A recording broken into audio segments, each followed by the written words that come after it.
Good afternoon, sir. Very good afternoon, everybody.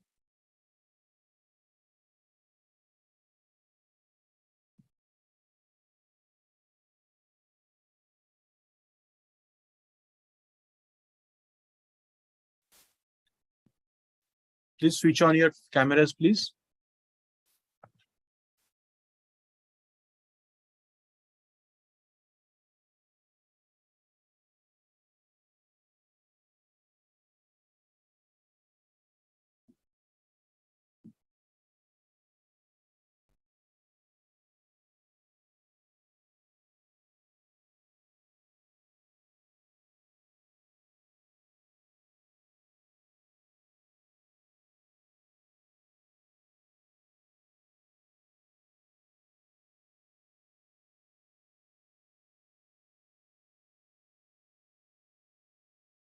So maybe we'll wait for a couple of minutes for the others to join in.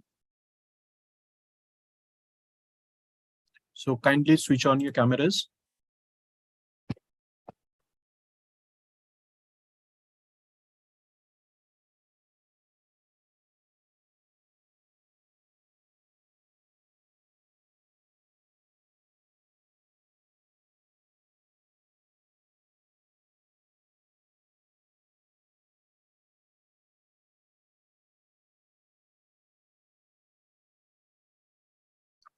I'm seeing very less people. So is it because of holidays or weekend?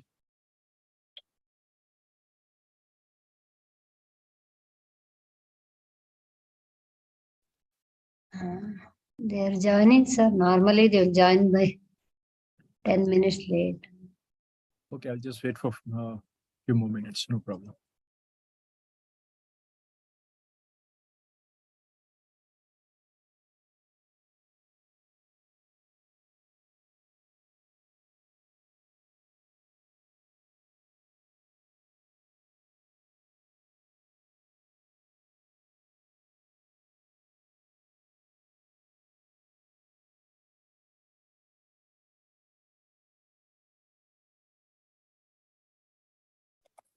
So I wish all of you happy Ganesh Chaturthi, and I hope all of you have enjoyed your holidays.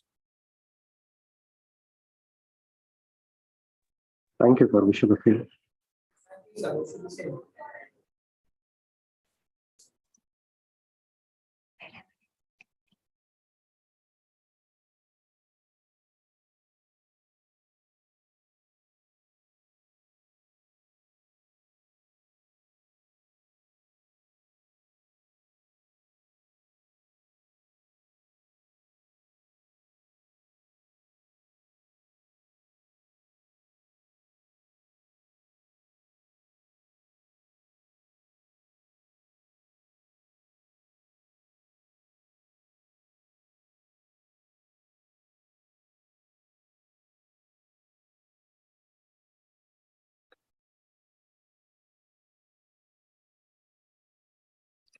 Okay, while the others are joining, in fact, I want to thank all of you. So during the drone presentation, you have done really well.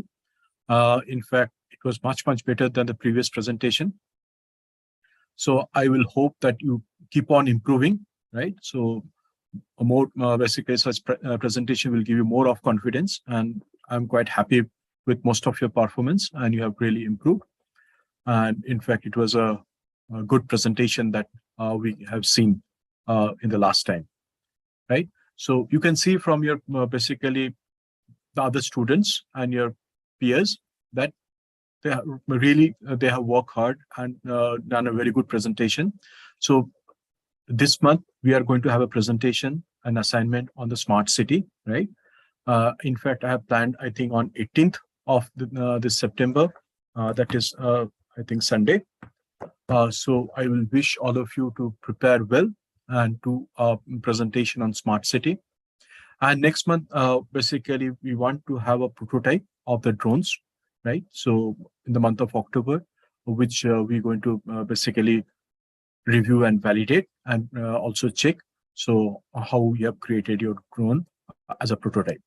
So this is basically the assignment. So I'm just giving you almost 2 months ahead for your what is the project for the drones, so that at least you can start preparing and think through and do brainstorming among yourselves, so that you can come out with a very good prototype. Any question till now? Hello, students. I want this to be more of an interactive session, right? So please let me know if you have got any questions. And let me share my screen, right? So in fact, I wanted to show you one. Hello, sir. Hello. Sir, this is tell Chetan me. from. Yes, Sir, Chetan, this is tell me. Chetan from Sharp Computers. Yes, tell me. Sir, last time both our teams from our center had did the presentation on drone. Yes. Sir, but from in yesterday's inspection, sir, few were marked as absent, sir. I've not marked anybody absent. Maybe I'll check with Sweta on that, right? Yes, sir. Right. So we'll check on Sweta, and she can come back to you. Okay, sir. Okay. Thank you, sir. Thank you. So as I told you, I'm quite happy with the most of your presentation. It was really good and it was very nice if you have done the presentation. Now, I just wanted to show you, this is kind of a case study, or basically how basically in Europe, right, especially how the drones help the industry and also the business. I hope all of you are able to see my screen. Hello. Yes, sir. Yeah. So now, why you can see the drone is going to have a tremendous potential in the coming days. Already there is a huge market, and that's why I just want you to work on some of the emerging technologies or emerging things which will really help you in your future, right? So now, for example, Graham Construction, right? They wanted to do some survey.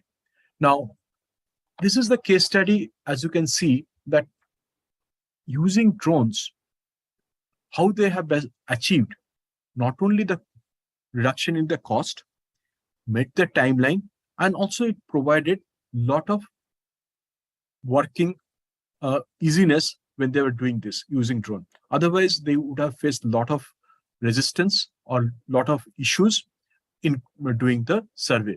Now, this is basically, if you see the challenges, basically, I'm just, I will maybe I'll forward Seta this case study. You can take a look and you can also go through it. So just to provide you some practical areas or situation which has really helped the companies, and also not only the company, also meeting the timelines for that project, right? If the project shoots up, what will happen? The company would have made loss, and also for that project would have been delayed, and the benefit for that may not be available earlier to the community for which this project was done. So here the project basically, it was to construct a 14-kilometer new road, right? So as you can see in India also, there is so much importance is given for the construction of roads, right? Now, in this case of road, there will be a lot of, if the aerial survey need to be done, right? Either you can do an helicopter, or using that will be huge cost, right? Now, using drone, you can do much, much better. Or if a person travels through the road and want to do a survey, of course, the total effort or the time would have been taken much, much more. But using drone, using the aerial survey, they can do it much, much better, and which really help them to complete the project in time. I'm just wanted to show you, this is basically one of the case studies that is available, right? And using basically this, for example, now, so you can understand, now one of you has given a survey using drones, right? One of your presentation. So as such, as you can see, there are so many opportunities and there are so many ways. In fact, the drone can be used, and this is one of that. I'm not basically reading the whole case study. I will forward this to Seta, and Seta can forward this to all of you. just wanted to show you that some of the importance of using drones. Any question? You can see basically how it helped them, right? You can read it out. I'm not reading it out for you, but as you can see, that basically otherwise 18 full-time surveyors would have been required to do the overall survey, right? Using drone, they have really saved a lot of effort and the cost, right? So this is some of the potential of using basically drone, which really help them. Any question? Other student, any question? No, sir. Now, let me ask one question to all of you, right? Do you know what is GDP?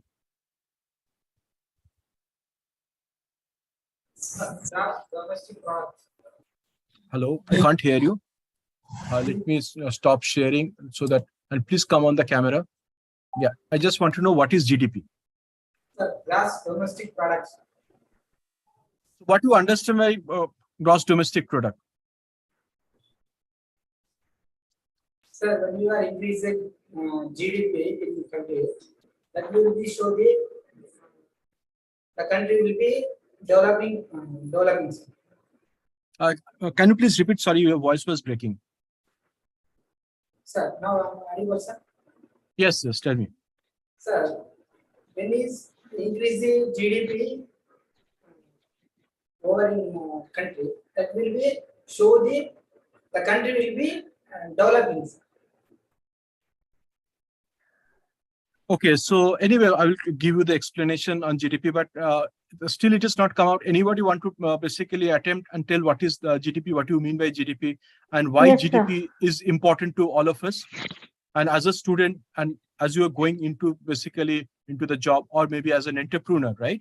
If you want to start something as a business, why GDP is important? And currently, if you have seen that India has recorded 13.5% GDP growth quarter to quarter, that is not quarter to, that is April to June, that is against the last year, April to June, right? And as you can see, India is the one of the fastest growing growth in the GDP that we have seen. So just tell me why it is relevant to you, and also what you understand by GDP. Any other person want to say what you understand by GDP, gross domestic product?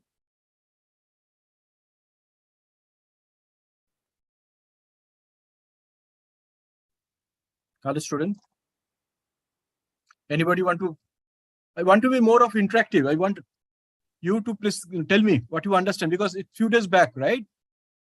India announced the GDP growth 13.5% year to year for this quarter. So anybody, what is the importance of that for us? Since you will be going into basically start working, and or if you want to do set up your own business. Okay, let me basically share my screen, but I want basically a thought process from you, right? What is the importance?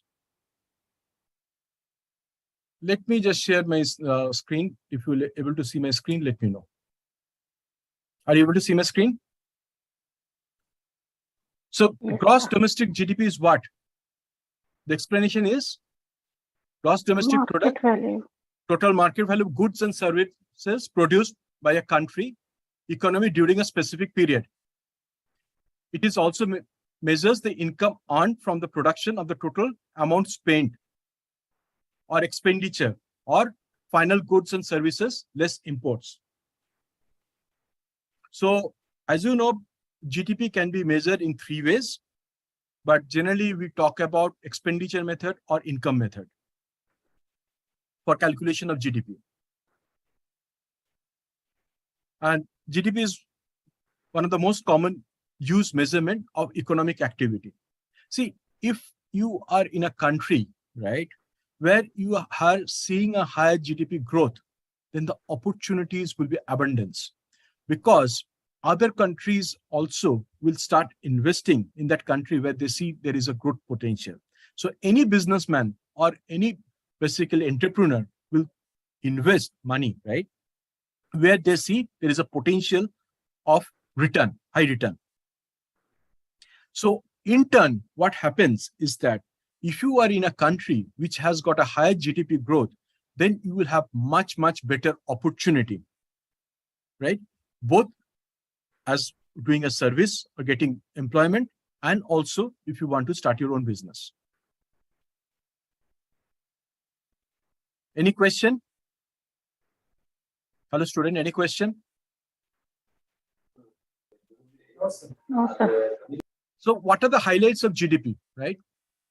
It is basically monetary value of all finished goods and services made within the country for a specific period. So here generally we say talk about quarter or an year. And GDP provides an economic snapshot of the country, as I was telling you. Now, if India is growing at a phenomenal scale, and in fact, it is one of the fastest growth in the world. So you are in actually at the right time in the right place, right? And you can think of the potential of yourself when you go to the job market, right? There will be huge potential availability for you to get a good job. Or basically, if you want to start a business, there will be good potential for you to do well. So as I was telling you, it is calculated in three ways. It is basically expenditure, income, right? And also it is, I will show you what are the three, just for your knowledge. So if anybody asks you, at least you are aware.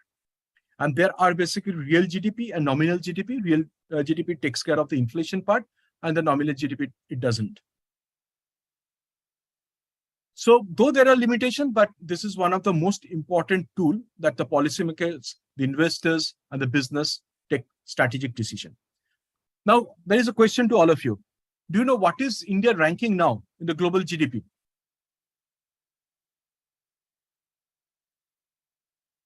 Hello, student. What is India's rank now in the globally? Fifth, sir. Very good. Excellent. India stands fifth. So what is the GDP of India now? 3.535, sir. $3 trillion. Yes, it's $1 trillion. Just India has overtaken UK, right?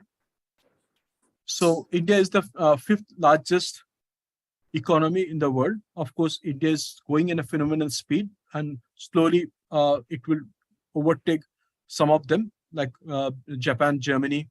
Of course, China and USA is much ahead. So, of course, by 2050, India is supposed to be the second largest GDP. So that is basically the potential India is going ahead. And as you know, India is aiming for a $5 trillion GDP, right? So if India has to go for that phenomenal growth, then of course, the young generation like you are the most required.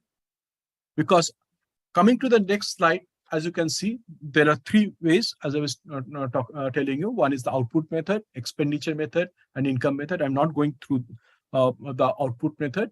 I will just give you on the expenditure method and also the income method, how it is done, so that you can understand how the GDP is getting calculated, because that's going to be very important for you when you basically think through on basically where and which country, if you want to work in India or abroad also.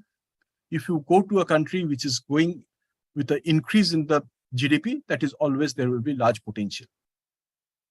Now, coming to basically the expenditure method, as you can see, the formula is that the private consumption plus the gross private investment and government plus government investment plus government spending plus export minus imports, right?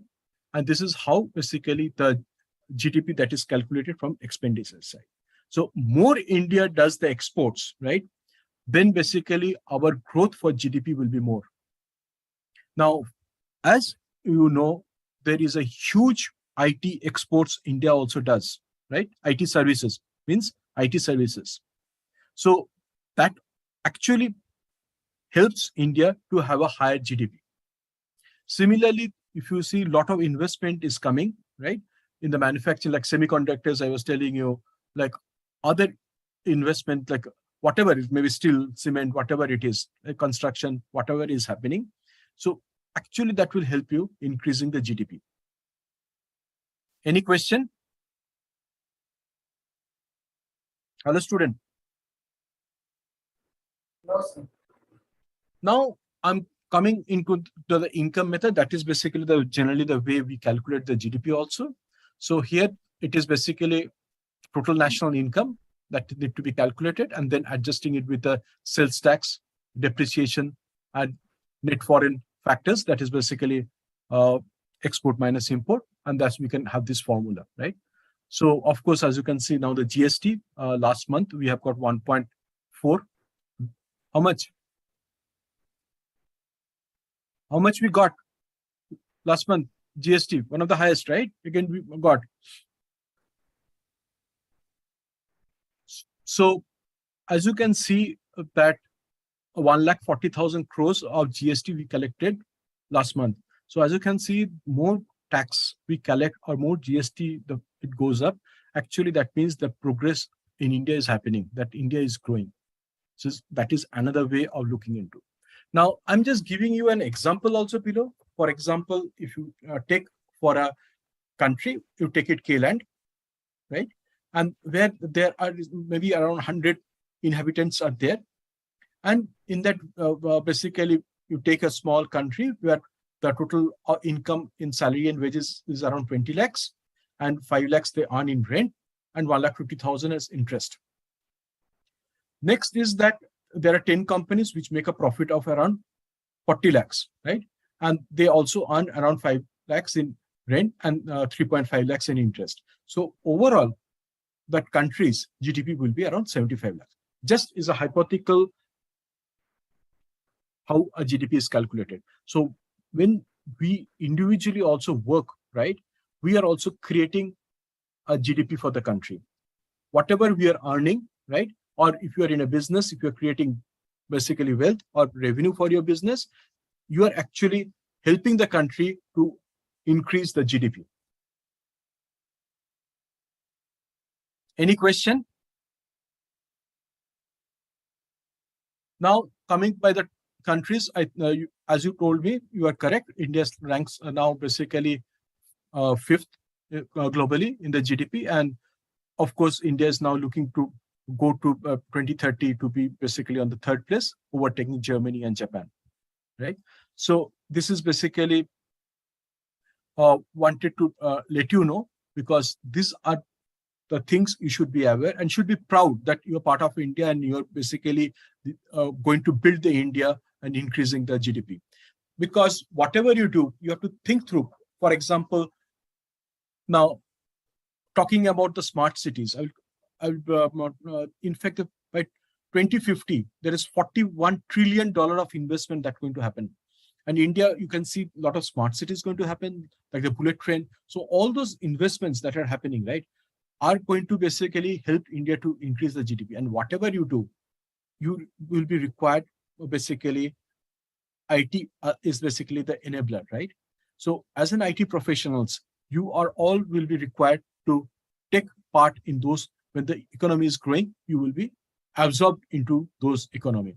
So there is a huge potential, as you can see, there are for when the GDP is growing for a country. Any question? Hello, students. Now let me take you something interesting. Right? Are you able to see my screen? Yes, sir. Hello? Yes, sir. Now, if you see, this is our India. So predicted is around 8.2, right? But what we see is that there is a war happening in Russia and Ukraine. Now, if I go to Russia, you will find it's minus 8.5. Can you see? There is a decrease because of the war. Now, if I go to Ukraine, right, it is minus 35%. The GDP growth. So the people will not now start investing in those countries. Now, if you take Japan, you can see it's only 2.4%. If you go to USA, it is 3.7%.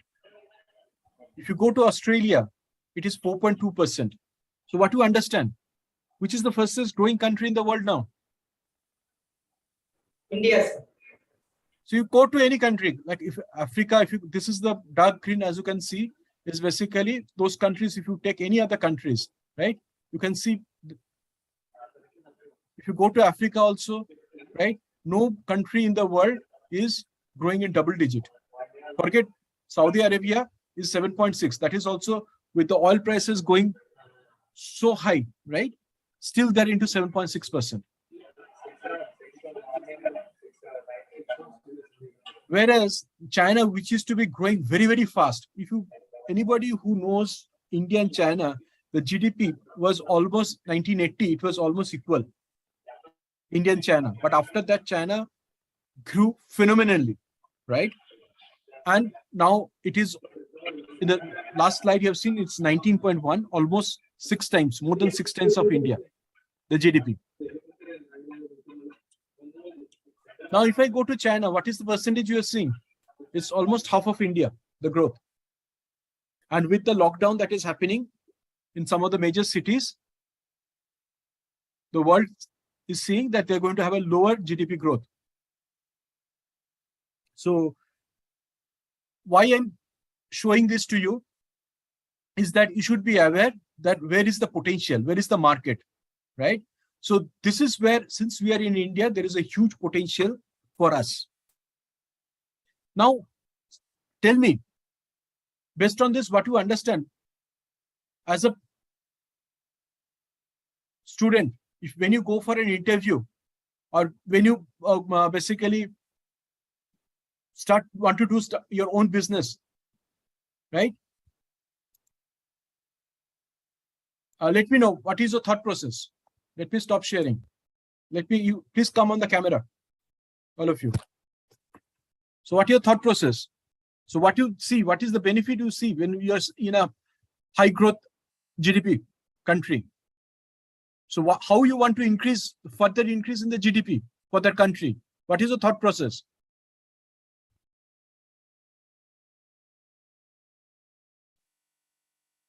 I'm not getting any answer.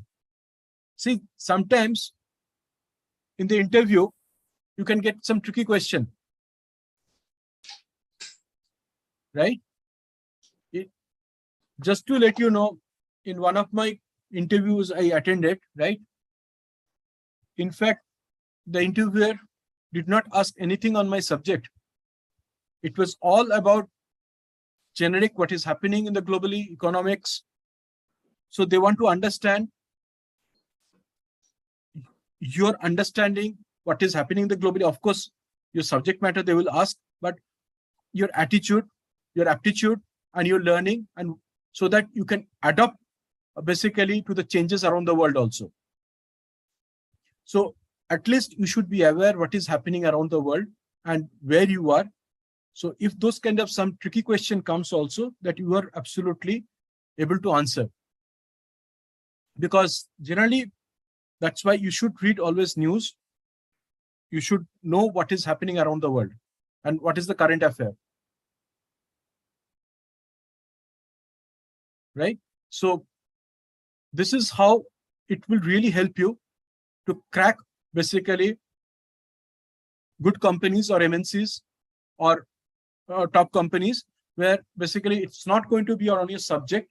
They're going to check basically about your knowledge, what is happening currently, right? So just prepare yourself on that area also, because that is basically the difference they're going to look into. Okay. Any more questions? If there is no questions, let me basically talk about our 18th, right?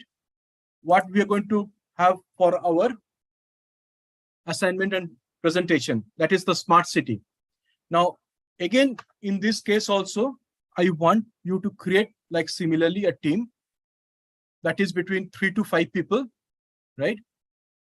And based on that, you have to do you have to mention your name and send it to Sweta by next week end, that is by next Saturday. So next Saturday means I think it will be by 10th. You have to send all your team's name, right? So your presentation will be on 18th. So similarly, like I want this time you to have much better, basically improve performance, right? So I will request you to do among yourself kind of a presentation so that you know who is going to do what part of the presentation, because last time, as you know, few of your team members were taking time or were basically the flow was not there. So once you start preparing yourselves, right, then what happens is that you know who is going to come and basically take which slide.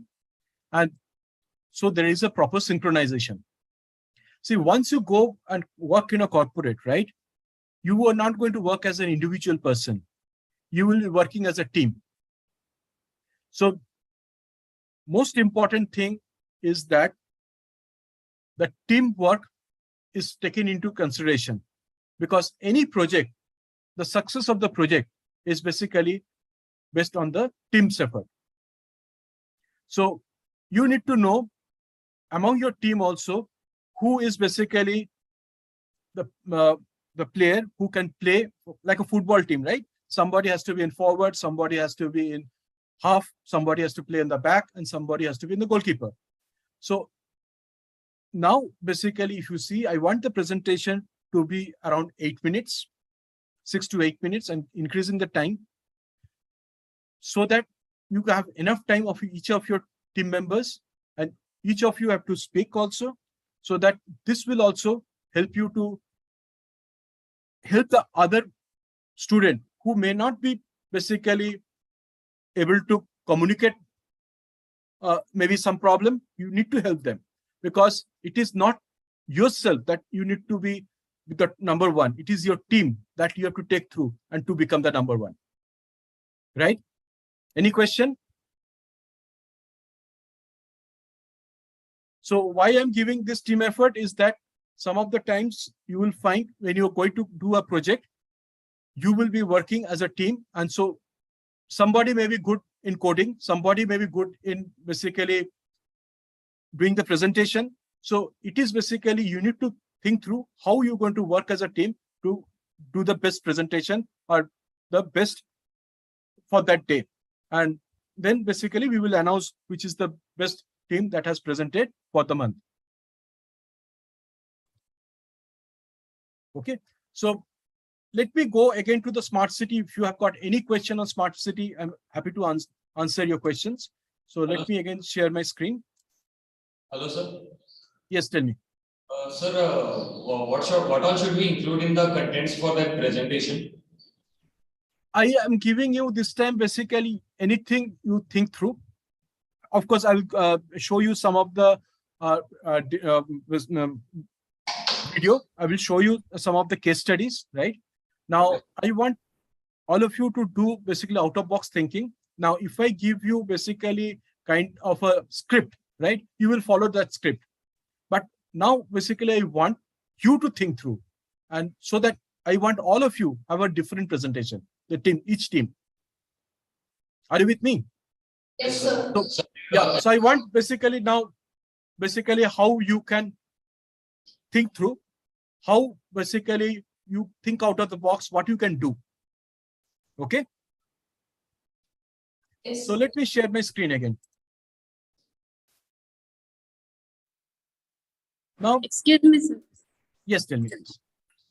Sir, we should make a smart city of our own, or should we take an example of any city and I want explain? you to be on. You have to make a smart city. That is what is the future smart city you are thinking to be. It is not Okay, sir. any city that is there. Okay. Okay, sir. Okay, sir. Thank you. Okay. So, in fact, this is basically the smart city I've explained to you, if you remember. Yes. A smart city is a technological modern urban area, which uses different types of electronic methods and sensors using IoT, AI, right? Yes, sir. Basically big data, So to improve the operation across the city. Now, let me just show you, maybe I will take you one example how it is done in Japan, right? Some of the Toyota, as you know, you heard of, I think, Toyota car, right? So they have got basically a city they're developing for their employees.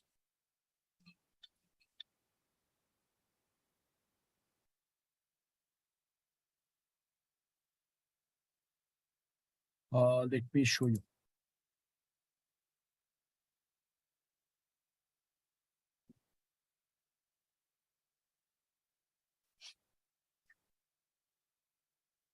Please let me know once you're able to see my screen.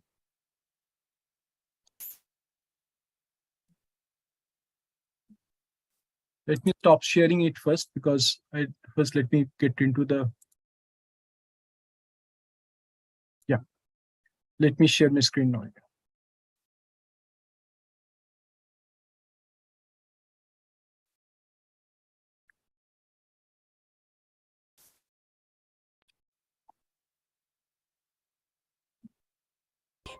If you look down, you'll see a futuristic city nestled between the sprawling green tea fields. That's Toyota's $10 billion woven city. It has an innovative basket-like design that's intertwined with 3 types of roads, smart houses, research facilities, and an underground transport system. 360 of Toyota's best inventors live in Woven City, and they are constantly working on new technologies to assist the city's residents. Woven City is years away from becoming a reality, but today, we're giving you a sneak peek. Let's head down for a closer look. It looks like that $10,000 Toyota e-Pallet autonomous vehicle is empty, so let's hop inside and take a drive through Woven City. The first thing you'll notice is just how big the city is. It was built on 175 acres and is home to 360 inventors as well as seniors with mobility issues and families with young children. Eventually, 2,000 Toyota employees will call Woven City home, and there will be people from all demographics living here, including retirees, scientists, and retailers. You'll notice that Woven City uses a unique grid system made up of 3 types of interconnected roads. We're on a road built specifically for autonomous vehicles. But over there, you'll notice a road made for pedestrians as well as people on bikes or scooters. That road over there doubles as a linear park and is only for pedestrians. All 3 types of roads flow together seamlessly.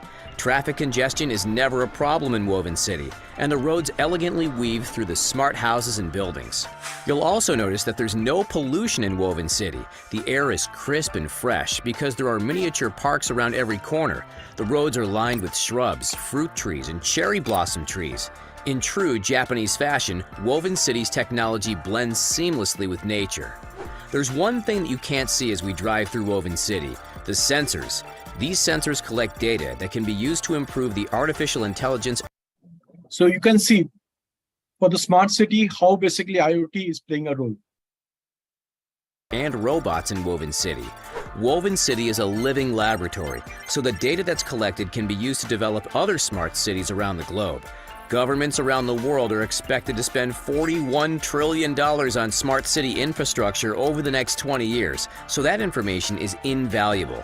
Let's take the So you can see the potential of the smart cities around the world that is coming up, right? And as you know, the smart cities, if they have to have the smart cities, then basically how much basically the AI, the IoT, right? The big data, all those things will be required. And as an IT professionals, you can see there is an enormous scope for all of you. e-Pallet over to Woven City's Central Plaza.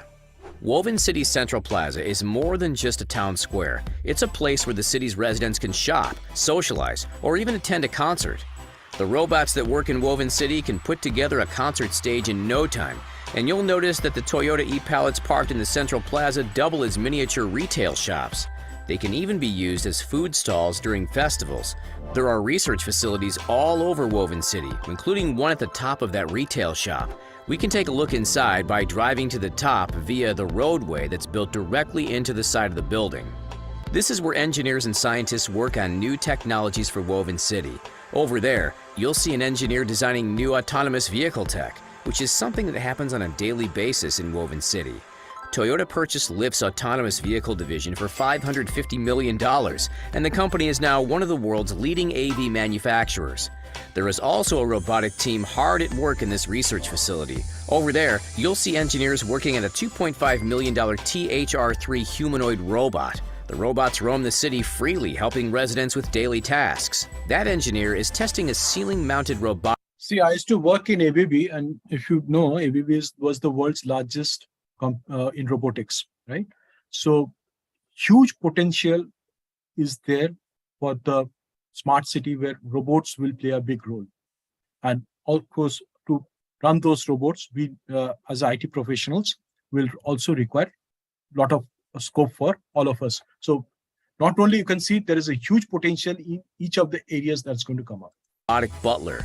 It's a type of gantry robot which was first developed by the Toyota Research Institute following a $1 billion investment. You'll find one of these robots in every Woven City smart home. Speaking of smart homes, let's take a tour of one now. The smart homes in Woven City combine traditional Japanese craftsmanship with eco-friendly technology and robotics. Every smart home is made from carbon-neutral wood and built using the ancient art of Japanese wood joinery. No nails, no hammers, no carpenters either, at least not human ones. Woven City's smart homes were built by robots. You'll notice that every smart home is topped with solar photovoltaic panels. These panels power the homes, and excess energy can be stored and used in other parts of the city.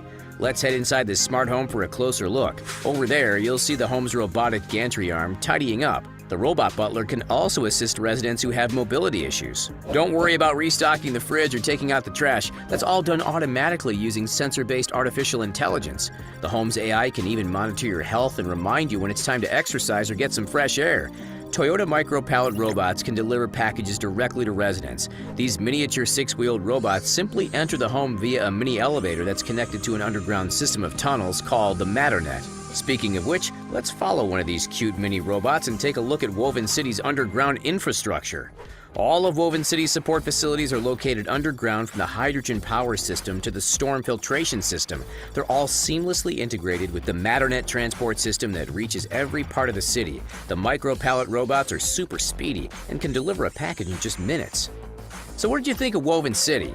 It may be the most impressive smart city in Japan, but it's not the only one. Did you know that Panasonic built a $740 million smart city? That's it, folks. Thanks for watching.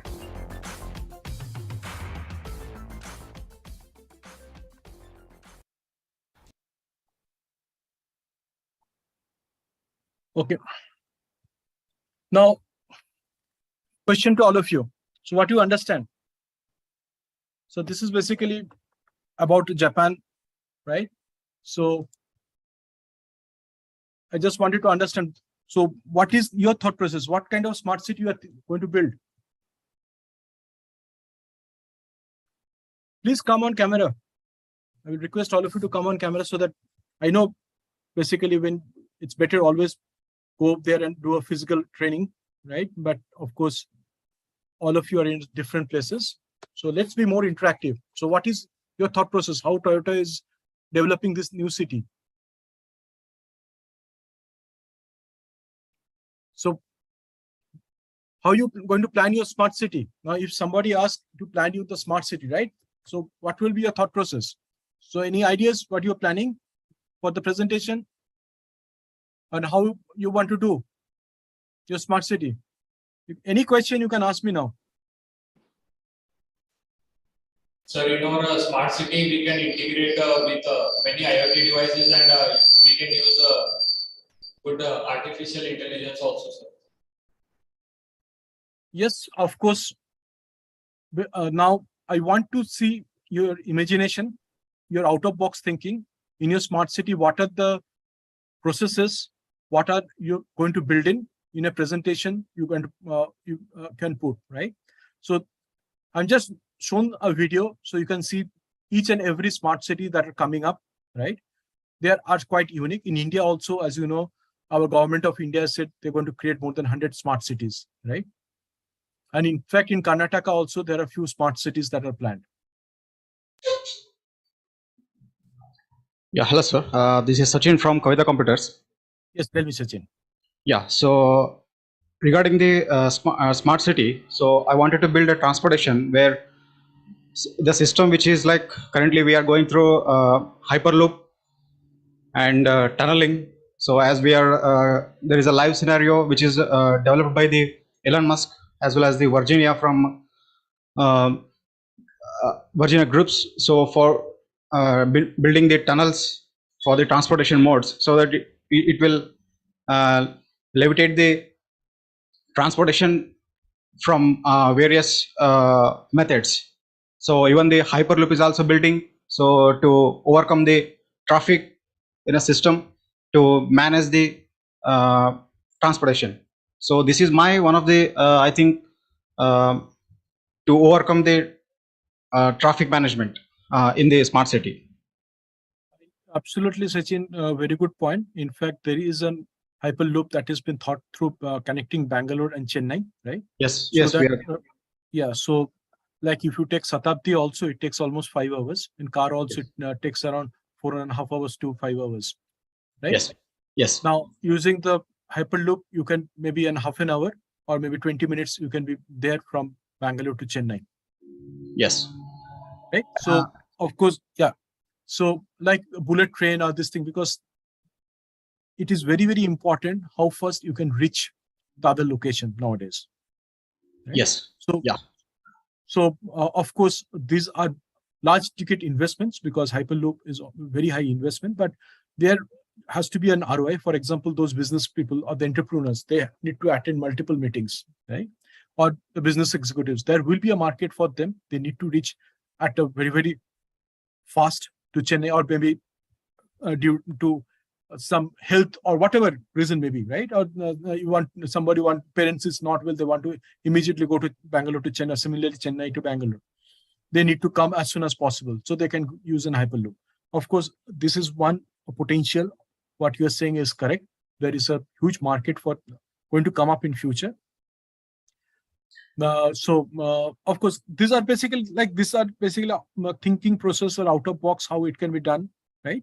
So you think through on this. So that's why I just want all of you to think through, so that this will really help to everybody of us, as you know, has got a lot of potential. Problem is that we sometimes do not communicate it or do not discuss. So once you start communicating, you will find a lot of ideas that comes up. Just to let you know, now you have heard of Hewlett Packard, right? HP. yes, So do you know, actually, that is the startup happened in garage in USA, right? So yes. they basically, for Disney, they created a small equipment for speaker, and that is all the business discussion started in a garage. And from there, the Hewlett Packard has gone such a big entrepreneur company, right? So it is basically between two friends that the discussion happened, and they wanted to create something. So until and unless among yourselves you start discussing and thinking through, whatever the potential you are all having may not come up. So that is why I'm trying to help you to create this kind of a team presentation where you will need to discuss among yourselves. You need to communicate among yourselves so that the best out of all of you can come out, right? So that is what I will be looking on the 18th of September. And one more thing regarding the economical enhancement. So from these projects, we can use the FDI, which is direct foreign direct investments from in our country, so that we can enhance the country's GDP in terms of building the more projects and which is sustainable. And as the current world is working towards the sustainable energy through the EV and the solar energy and everything. So which currently which is which managed by the large entrepreneurs from Mark Branson to Virginia Group, and even from the Amazon CEO. So he is also working on a space shuttle, which is currently he can launch so many artificial satellites so that reach out the communication. As we have, there is a best example for communication is from Tesla's from you can say Elon Musk. So Starlink, he's building in a such a distributed internet so that everybody can access at any cost at any point of instance. So that's the one of the we can build in a city such a way that it should be sustainable and it should be more productive for the entire population which is living on that city. Yes, Sachin. So I'll just break your basically into a few points. First is sustainable, right? You are Yes. absolutely right, because ultimately all the resources are limited, right? Yes. If we don't go for a sustainable way, then what will happen after some time? The fuel, coal, right, or gas, it will all will not be there in the earth. Yes. Right? Resources will run out of.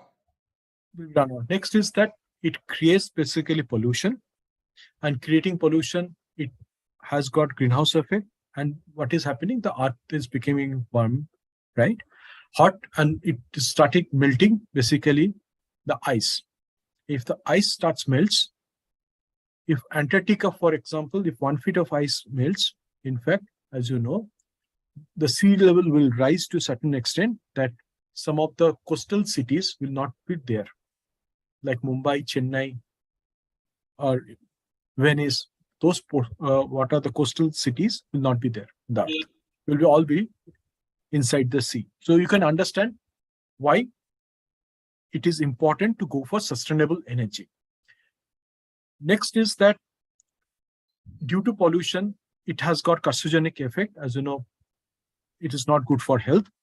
So if we go and have pollution, basically our life longevity will also come down. And we're going to see multiple such diseases that is coming up. And of course, your medical cost and everything will go up. Now coming to, so you're absolutely right. So if you, I'll show another video that is coming on Neon City that has got around $500 billion of investment, where basically the whole city will be run on the green hydrogen. And as you know, India is also investing huge amount of money on the hydrogen and renewable energy, so that India do not want to depend on any fossil fuel, right? So those are basically the thing all the global countries are looking forward. Now, just to let you know, in case of Finland, for example, sure, all the cars that are running are basically biofuel. There is no fossil fuel, right? So already they have stopped all fossil fuel, and basically they're all adopting renewable energy of the use, or basically biofuel. In case of Brazil, for example, they are using most the car are running on ethanol. Now, of course, in India, we have reached around 10% of the mix. We are looking forward 20% by next year, but slowly we need to increase it. And once we start increasing the ethanol component in our fuel also, our farmers will also get benefited, because the sugar mills, or basically, as you know, the crops, for example, rice, wheat, whatever it is, which is get damaged, we can use that to create the ethanol, right? So the farmers will get benefited, the industry basically will be created, and of course the money will be within India, and that will help in the GDP. Why you was explaining the GDP is only for that reason. The more basically we stop imports, right? It is export minus imports. Now, as you know, India imports around 85% of our fossil fuel from outside, and we pay huge amount of money for that, right? So it is actually lowering our GDP.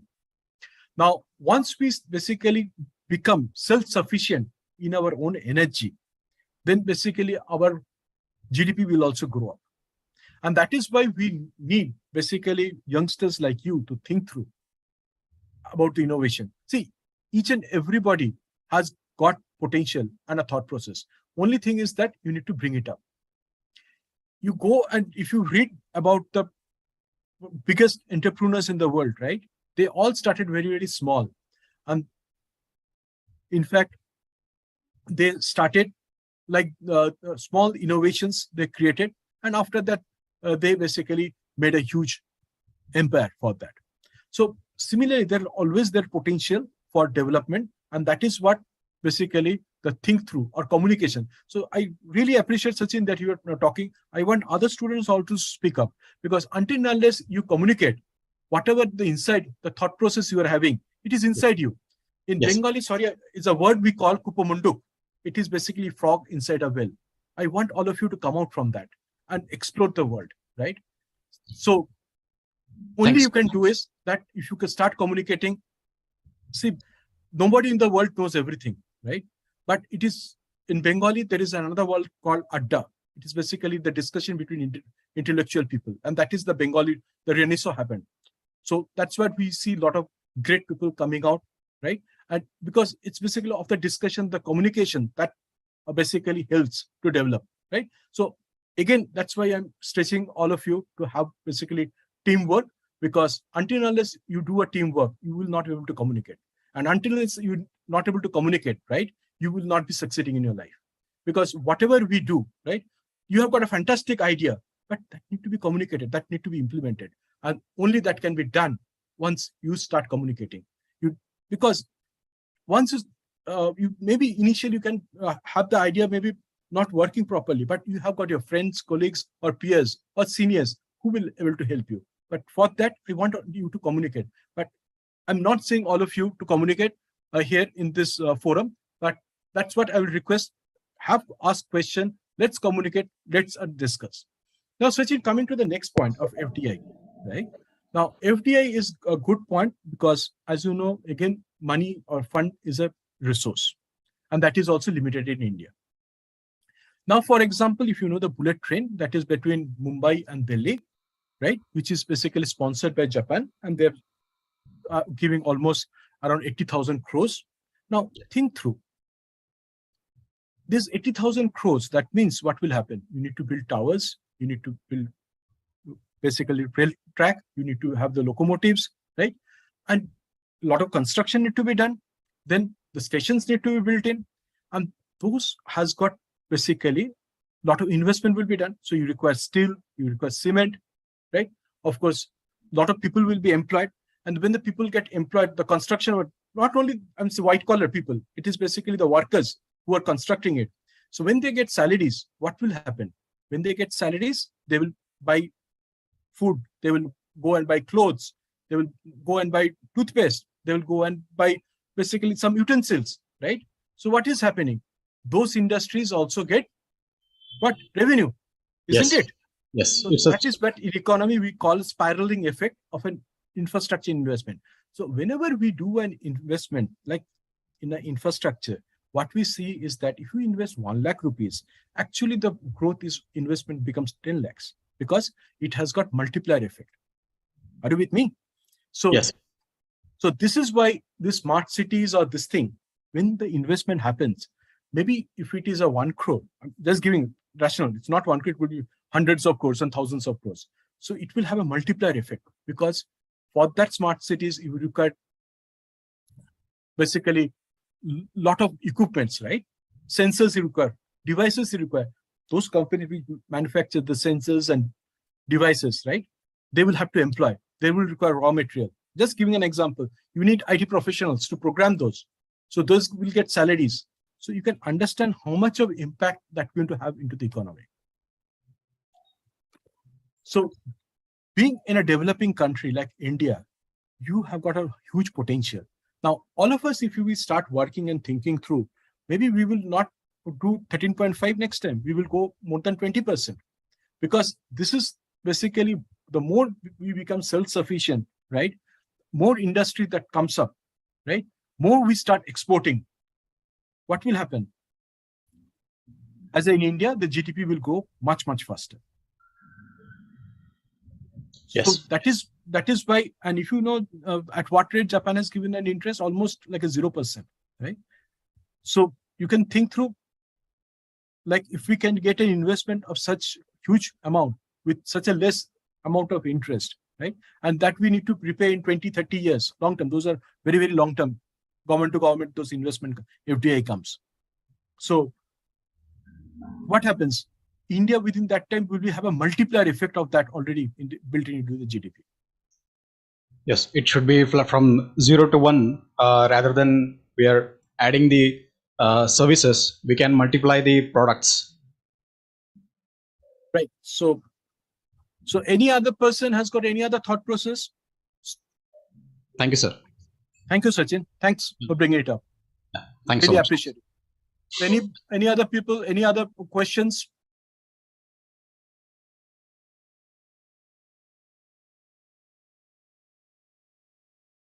Okay, let me share my screen. I'm not seeing interaction from you. See, ultimately you have to speak up. See, interview, if you keep quiet. Yes, please. My name is Jyoti Yeah, tell me. from Kavita Computers. Sir, by using robotic technology, we can build a smart city, and also it's reduces the manual labor.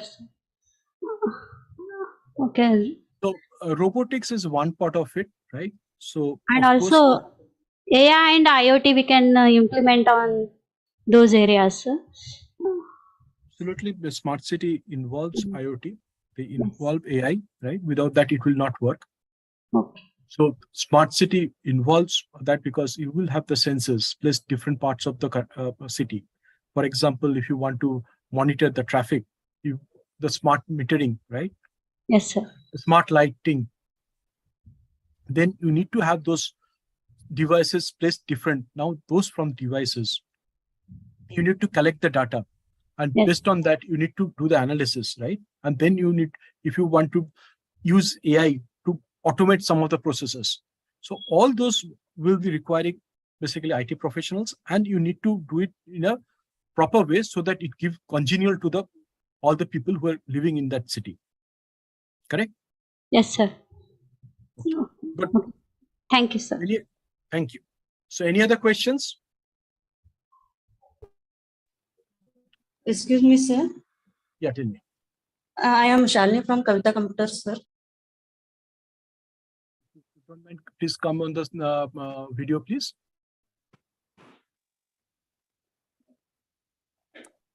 Yes, sir. So, Yeah. good afternoon, sir. Yes, very good afternoon. Yeah, tell me. So, as you are explained about shown that picture about the smart city, sir. Already you have told that it is a technically urban area, and many electronic and machines we are using in smart city, sir. So it is everywhere. It made our work easy, sir. Yes, that is what the smart city is meant for, that to make the life much, much easy and make congenial Easy, to all the people who are staying and in that also city. consuming less time. In less period, we are completing our work easily, sir. Yes. And first of all, work will become easy, and also it's basically sustainable way. That is the most important thing. So that yes, it is basically you don't have to depend on basically resources. It is sustainable. For example, using the renewable energy, basically using the hydrogen, maybe the solar panels, right? So that yes, you can sustain basically yes, for longer time. Yeah. And it reduces accidents, and also in traffic signals we are using many electrical things. Just to give you an example, for example, yeah. For example, during controlling traffic, sir.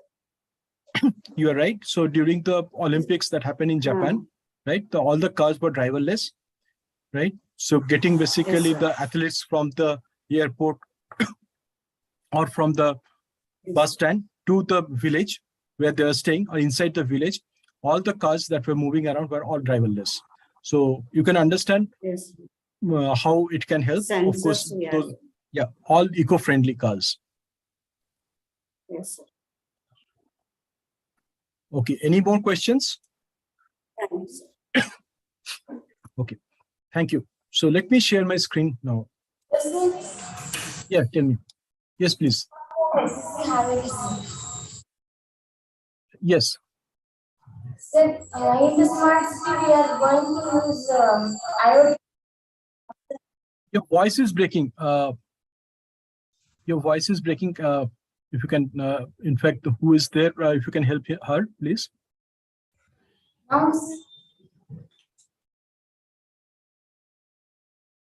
I'm not able to hear you. Can you please repeat? Somebody, can you please check the microphone, please?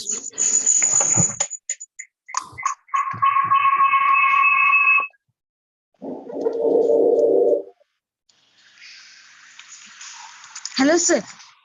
Yes. We are going to use many of the IoT devices and also. Yes, you need to use IoT devices Sir. for a smart city. Common Of course, people, it is required. sir. For the common peoples, we need to train them, sir, for use them very user friendly and to make efficiently use them, we need to train the peoples on the IoT devices, sir. Of course, there is a change management, what we call, whatever currently we're doing to adopt to the niche area or the new next gen. Of course, there has to be proper training. So Yes, sir. how to adapt to the changes, of course, that need to be done. Yes, sir.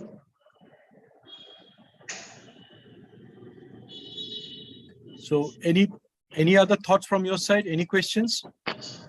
No, sir. Thank you, sir. Thank you. Thank you for asking the questions. Anybody want to ask any questions? Or can we move on to some more slides?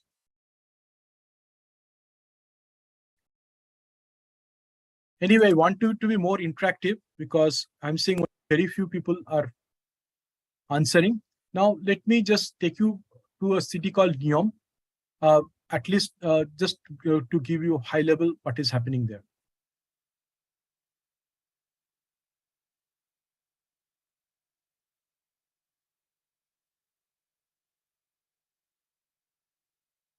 Saudi Arabia. We normally think of cities as being huge developments based around a central point, but what if we completely rethought this idea and built them in a linear fashion instead? That's exactly what's happening with NEOM, a $500 billion cross-border project that's underway in eastern Saudi Arabia.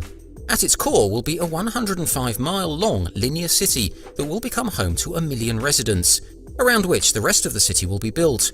No cars will be used there, with a green energy mass transit system being the main means of moving people around. And the plan is that every daily service needed by residents will be accessible within 5 minutes walking distance from where they live. It'll be powered by green hydrogen energy plants, be designed to conserve energy as much as possible, and will focus on being a hub for international companies to drive further investment in the region. To make this possible, huge advances in technology are needed, such as faster trains that will run underground and an artificial intelligence system that will be used to monitor what's happening in the city, to react to developing issues and improve overall efficiency. Could you imagine? So as you can see, I talked about a city in Japan. That is basically the Toyota is building for their employees. And of course, then the retired employees and the innovators in Toyota will start staying in that city. Now, NEOM is basically in Saudi Arabia. They, as you can see, that for one city only, they're investing around $500 billion.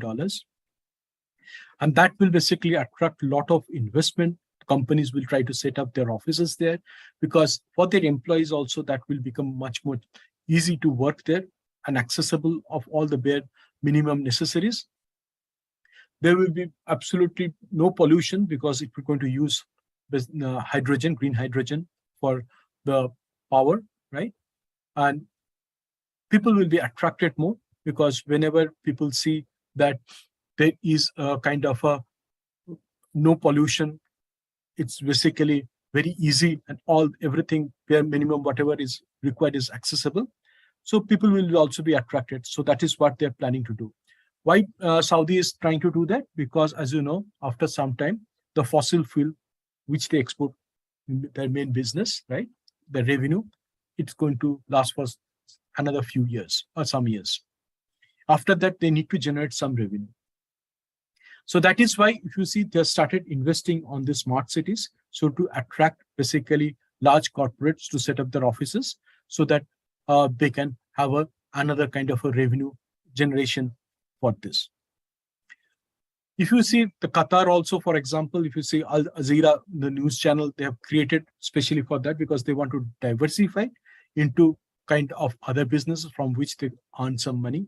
If you go to Dubai, if you see Dubai has got so much of real estate business, then basically malls, and in fact, some of the fun items like safaris, right? They have got a place that is inside the desert. You've got full of ice. You can go and enjoy yourself. So why they're investing so much on that, right? Because they also know that the fuel, that is the fossil fuel, going to last for another few years, and after that there will be no revenue. So they need to diversify. And so as you can see, these are basically the trends or mega trends what are happening, and you should be aware of this. Any question? Hello, any question? If you don't have any question, in fact, I have walked you through before, if you remember. I just wanted to recap this. This is basically a city, smart city in Greece. Excuse Yeah, me, sir. yeah. So this, because of this electronic and machines and smart city, word becomes expensive now, sir. So Okay. by that, it affects common man. Coming to this What question about common man, sir? How they will survive, sir? So coming to a good question. Now coming to this, as you know, all the places in the earth will not be a smart cities. A selective cities, they're going to make it smart cities, right? Because it requires huge investments. Now, the people who are going to be in those smart cities to get basically the services. Now, if you go to basically a apartment, like if you come to Bangalore, right? If you stay in an apartment where you have got the swimming pool, the clubhouse, you have the maintenance and everything, you have to pay a big amount of maintenance charges also, right? It doesn't come free. Now, if you have an independent house, of course, you don't have to pay that. Okay, you think of the pros and cons. I'm just giving a small example. If you stay in an apartment, if there is any issue of your electrical or plumbing, you don't have to worry, because you just call the maintenance team, they will send a person and will rectify. Next is that you don't have to worry about maintaining or gardening, because it is done by the society that is maintaining it. Next is that if any issue in the lift or anything, that is managed by the basically maintenance team. Now, if you have your own house, any issue or any problem, you have to fix it yourself. Similarly, in case of smart city, right? If you stay in an apartment kind of this thing, where basically a community, that was basically gated community or this thing, you have to pay higher price for your maintenance. But there are certain pros and cons in each and everything. Now, cons is that your maintenance charges is quite high, but the pros is that you don't have to worry on those things. It will be taken care by the society.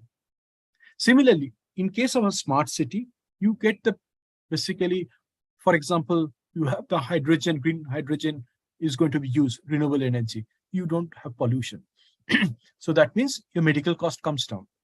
Next is that you have congenial to all the things, bare minimum basic things that you require. It's all available to you. Next is that you have basically a better standard of living, right? Because all those things are automated. Now for that, you have to pay a premium. So it is depending on a person based on the income capability, and depending upon this, he will be staying in a smart city. Or if it is, for example, if it is villages, right, where the farming is happening, smart cities will not be created there, because you don't get an ROI. So any business investment that is done, right, for that, any investment, there is a ROI is taken into account. I hope you know what is ROI, right? Return on investment. What is the payback period for that investment? So based on that, the investment is also done. Are you okay? Have I answered your question, or any still doubt you have got having? No, sir. Okay, sir. Now, if you have got any question, please let me know. I will answer, because see, that is where I mean, in future, where you want to stay. Yeah, please. Sir, in future, smart city becomes like robotic city. It seems to be called, sir. Yes, sir. No, sir. It is basically not going to be robotic city. It's not going to be robotic city. It's going to, you are going to have basically much benefit, right? For example, more automation, right? Which you need to, for example, you are staying in a smart city where using the artificial intelligence, using the IoT, the signals, for example, one after another signal automatically you are going through. So they know that the cars are coming from this. So automatically it gives a green light, and you have like a absolute green channel you are having, and you can move much faster. Now, if the city is not smart, it will not have the knowledge from which signal it has got basically green and which has become red. So you have to go and stop. Maybe multiple red signals will be there. So one place to another place when you're going, it will be taking more time, right? So next is that if you're driving a car, right, your fuel consumption will be much more. So what is happening? You are here, maybe you are paying more maintenance cost, but you are on the other hand, maybe in smart city, your consumption of fuel will be much less. Now, if you are using renewable energy, your basically the energy bill will be much less. Of course, there will be certain cost will be on the higher side, certain cost will be on the lower side. So it is basically will depend on you what is your want to do or where you want to stay. So if you want to have a job, or if you want to be an entrepreneur, you want to stay in a smart city, of course, the rent and everything will be on the higher side, because to construct those kind of buildings or infrastructure, it will be, money has to be invested. The entrepreneur who are investing that money, right, they will also look forward some return. Without that, they will also not invest. Yes, sir. Right?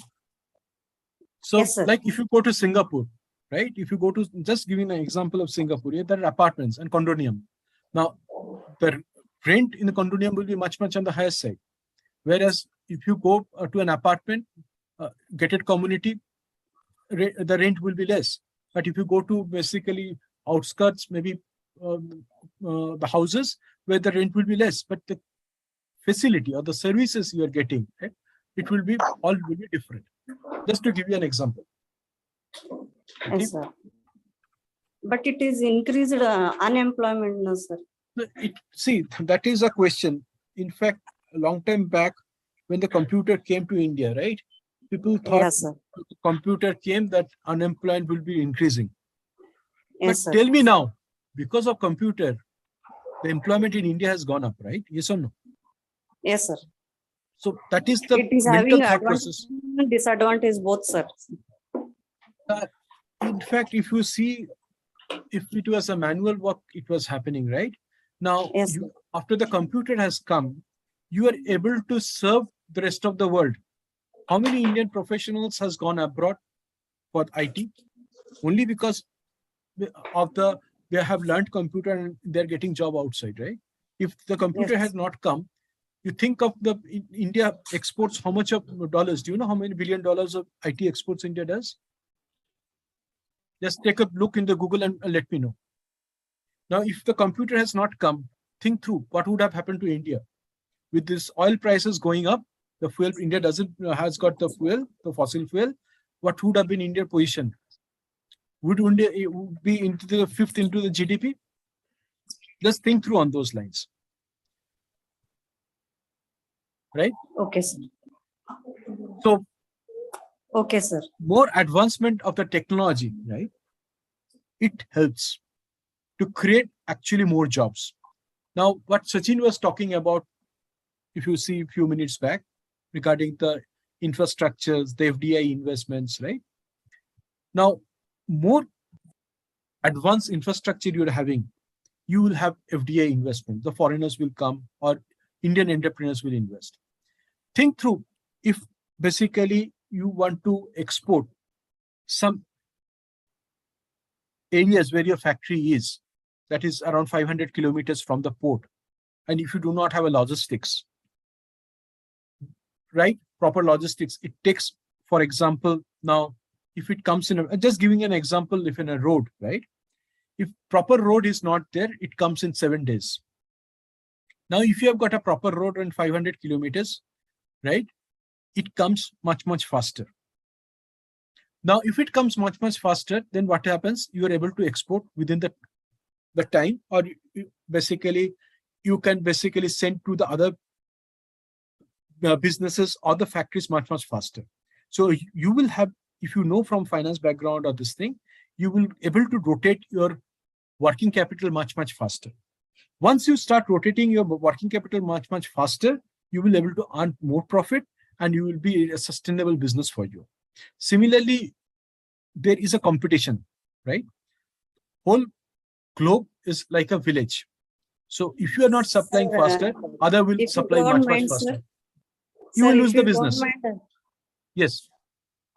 if I have less financial background, sir, what I have to do, sir? See, this is basically, these are all, I will say, rational thinking. Finance is nothing. It's basically all rational thinking, right? There are basically where you can learn on your own. Maybe I can touch with some of the basic things, but this is basically you have to think through. For example, I'm just giving an example, right? For maybe who is the in your house earning money, right? For example, 1 lakh rupees. Now you have to have expenditures, right? You have to think through how much expenditure, where I'm going to invest, where then basically if the money they are saving, with that, how I'm going to do the portfolio investments, where I'm going to do shares, stocks, or basically real estate, or I'm going to buy farmland, I want to buy gold, silver. So it's basically the thought process. It's coming from basically the basic thinking that you are having. For example, Dhirubhai Ambani, just giving an example, right? Dhirubhai Ambani, he was just a helper in a petrol pump in Middle East. From there, this whole Reliance empire, he built it up.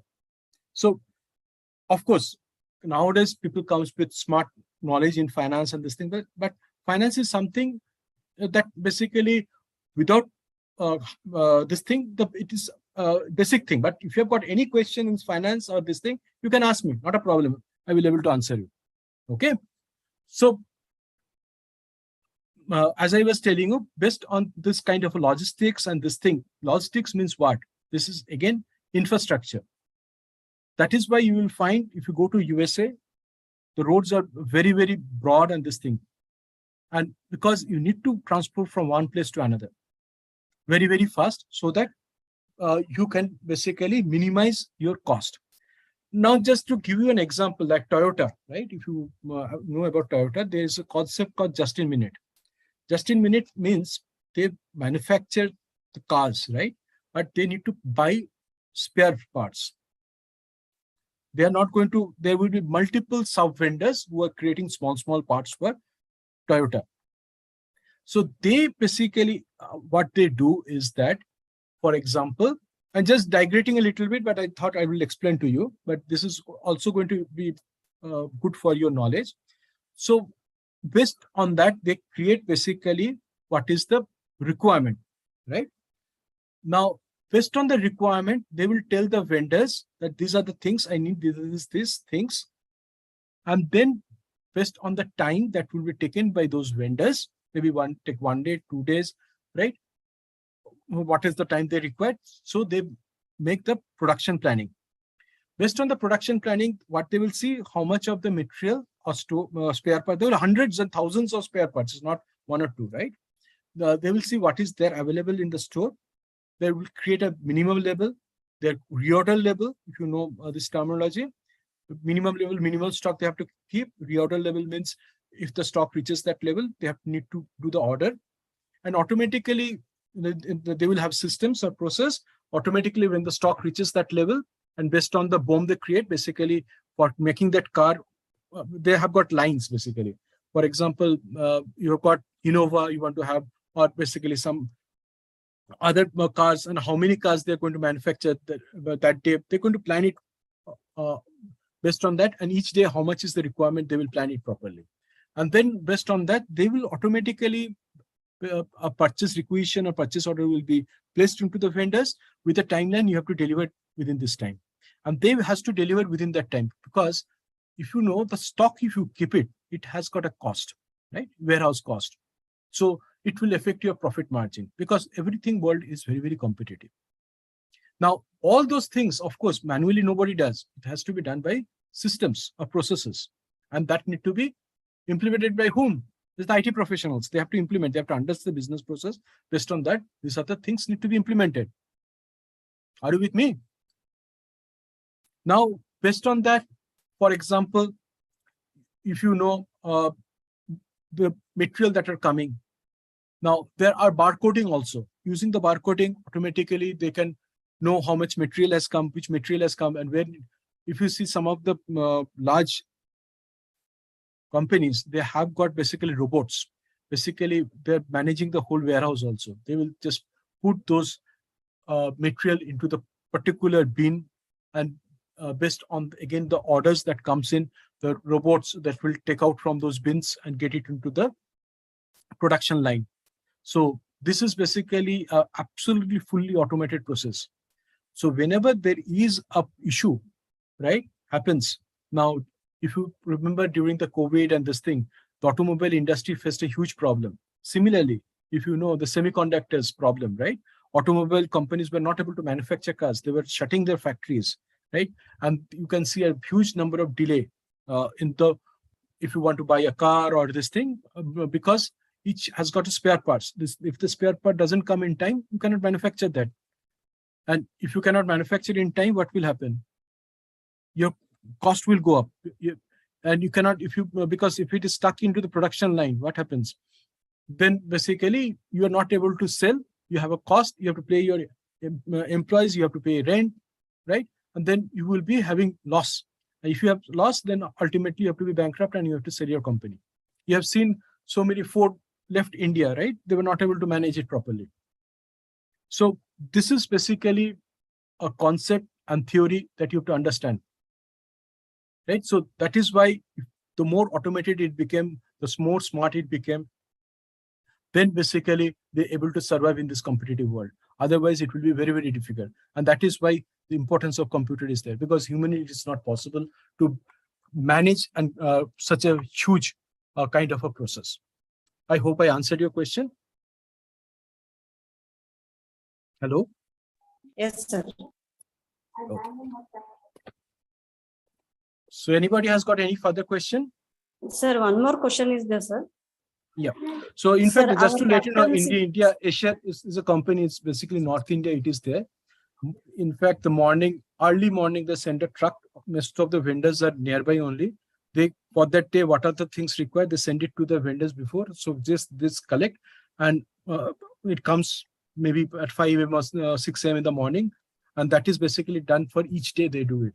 Just to give you an example how it is done. So that is basically just a minute, Jam, what we call. Yeah, please continue. Yeah. Yes, you have got a question. Please continue. Sir, our capital city is Bangalore. It is suffered from a heavy rainfall in a few days before, sir. Roads are Okay. damaged and all, sir. What are your solution to these problems, sir? This is basically, first of all, that is an infrastructure issue. Next is that this Means is in Japan and all, they are having coming smart to this. hospitals. See, How they handle these and all, sir? First of all, if you see in Japan, right, they have basically to save one of the country where huge amount of earthquake happens. You have seen tsunami also coming into Japan. So it is basically, if you go and study the geography, right, Japan falls into the line where basically volcanoes, earthquake, right? How many times it has happened? Last 200, 500, you will see huge number of times. But still, they have got multi-story building, high rises, more than 50, 60-story building.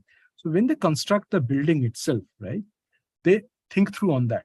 So if an earthquake maybe of 6 scale also comes, it will not affect the building. So they make a lot of investment on that, right? They have to think through on this. So I do not know this thing, but generally what happens, any infrastructure that is created, right? One has to think through what will happen in the future, and based on that, that is created. Maybe if you know, in Bangalore, more than hundreds of lakes has been closed, and basically construction has happened on those buildings, right? So there is a major drainage problem already. It's there in Bangalore. So maybe one of the reasons when the building maybe has constructed, the drainage was not thought of, but because of the population increase, because of the construction increase, the drainage may have got blocked, right? So one has to go and see what is the proper issue, then it can be resolved. So it is not about smart cities. So if it is a smart city, people who are doing it is starting from the scratch. And here, if you see the building, what it is there, it has already been done long time back, right? For example, if you go into the Whitefield, right? If you go to the Whitefield, the Brookfield, the road is so narrow. Now, one who has created the Whitefield, so many IT industries has come in Bangalore, must have thought through that if the number of people increases, then how they will come to the offices. So what happens? The thought process, that is why if you find is that whenever in large infrastructure or this thing is done, you need to think not only 1 or 2 years, you need to think what will happen in 10 years. What is the growth I'm going to see in 20 years? What is the growth I'm going to see in 30 years? What is the growth I'm going to see in 50 years? The thing is that the people in USA or Europe already, those are developed countries. So the potential of growth in those areas is very, very less. So if they create something, that area doesn't grow like lips and bound. But in case of India, it's basically a developing country.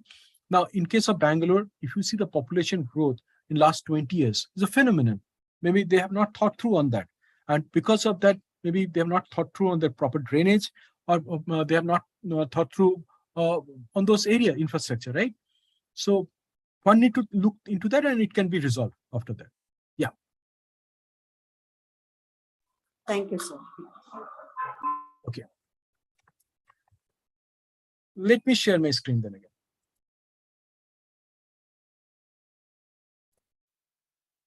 So I was talking about basically in Greece. I have already taken you through. This is basically a city called Patras, so which is basically in the western.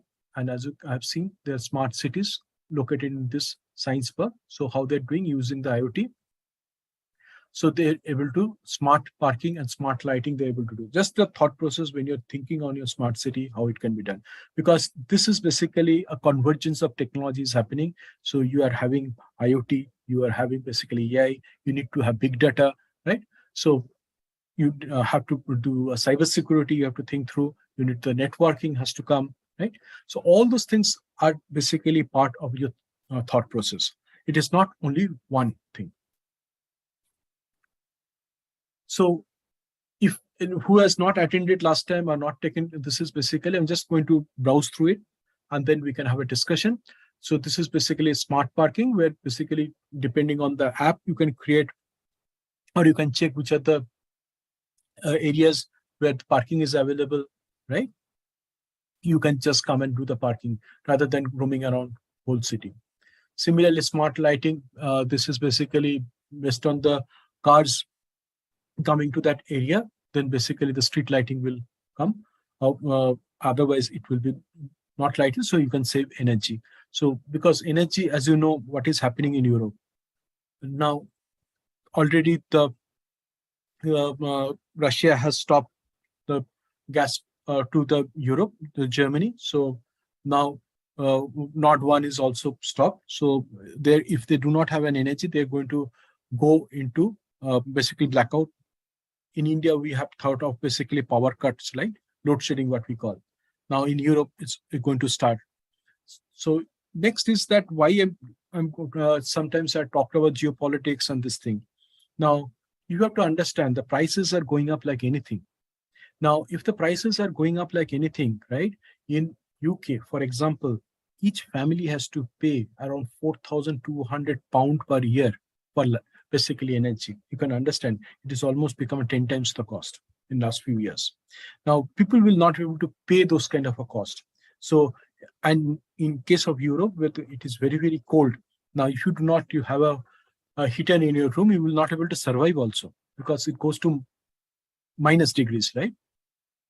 So now what will happen? The companies will be asked to stop and cut their production. The companies will be asked to basically usage of the factories much, much less to consume basically power. Now, using that, what will again happen is that there will be a recession that will start there.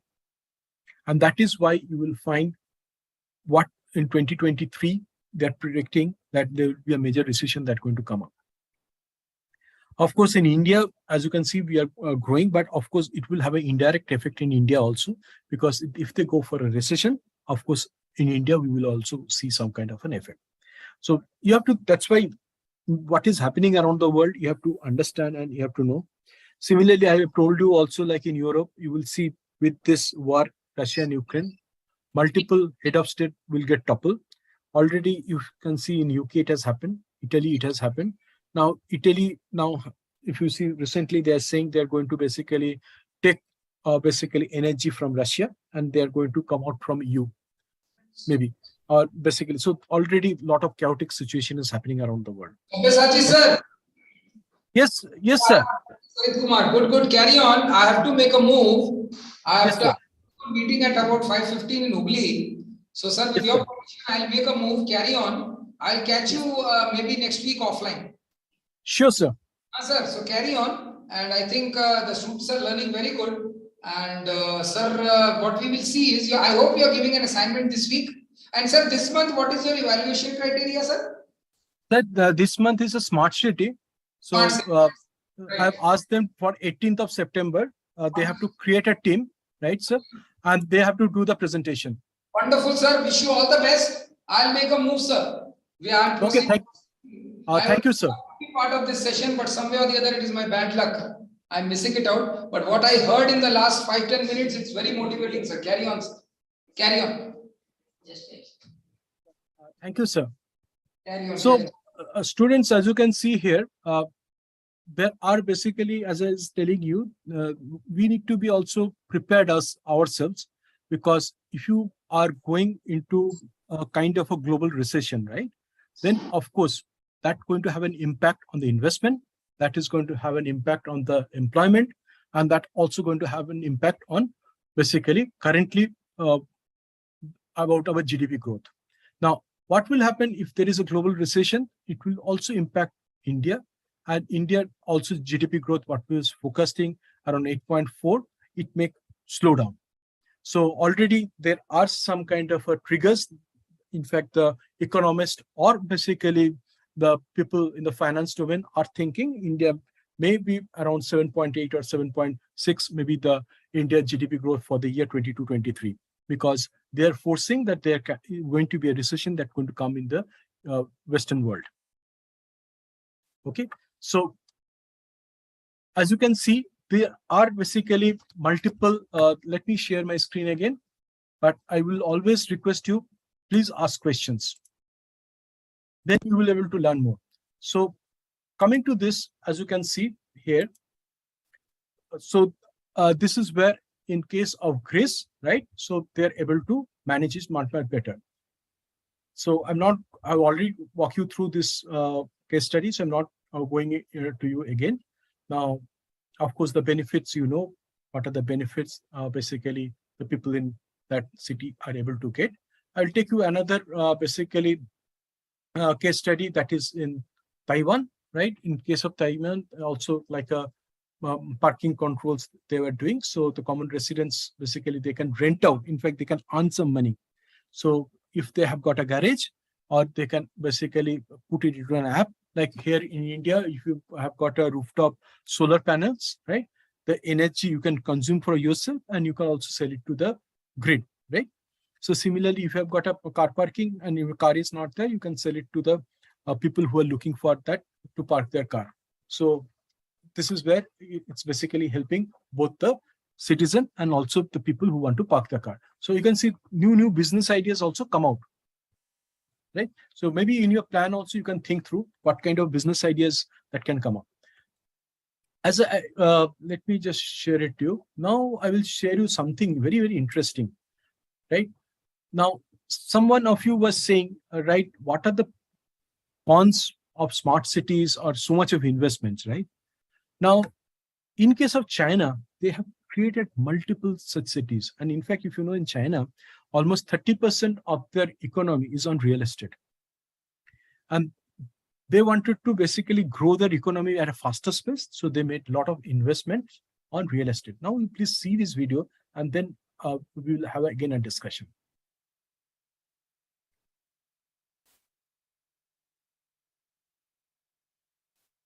Okay, so let me play it to you. Shanghai, bustling Shanghai. Here's a picture of the Chinese port of Shanghai taken back in the mid-80s. And here's what Shanghai looks like today. Now, a lot of people who have totalitarian bents look at Shanghai, look at China in general, and go, wow, why can't we be more like them? Look at their economy. It's just booming. Look at all these incredible skyscrapers. And they are incredible. They're absolutely amazing. But if you take a look at the tallest of them here, this is Shanghai Tower, one of 3 in the central district of Shanghai. And it's an absolutely stunning building, really astonishingly beautiful building, and one of the highest buildings in the world. And that's all very impressive until you take a look at Shanghai Tower at nighttime. And then you see that Shanghai Tower is about half occupied. Okay, there's a lot of buildings in Manhattan that are half occupied too, so it's maybe just a real estate pulse of some kind.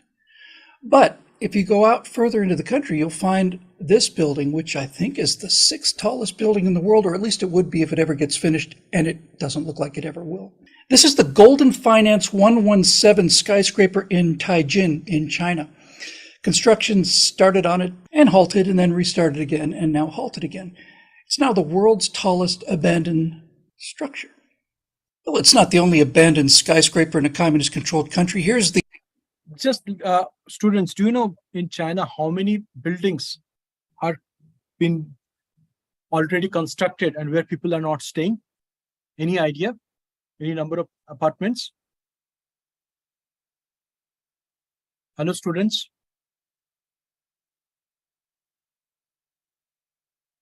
Hello. This is a question to all of you. Do you know how many unsold apartments or apartments that is already constructed, that is lying vacant in China? Give me a guess and tell me.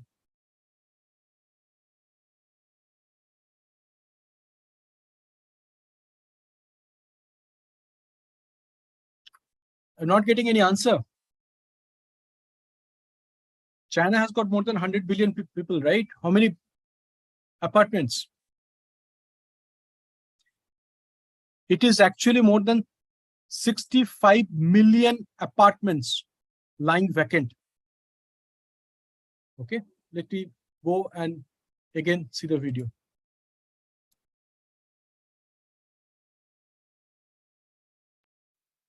I hope you know what is 65 million.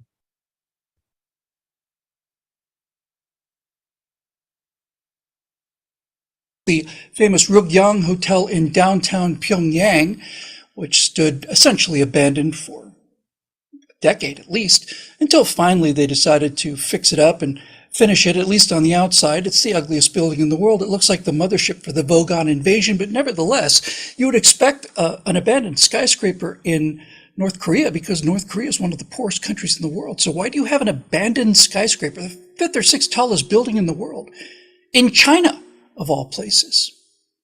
Well, I learned a few things about the Chinese economy over the weekend that you might find very interesting. And I'm very indebted to the YouTube channel Sir Penza, who did a couple of long articles on this. We'll link to them.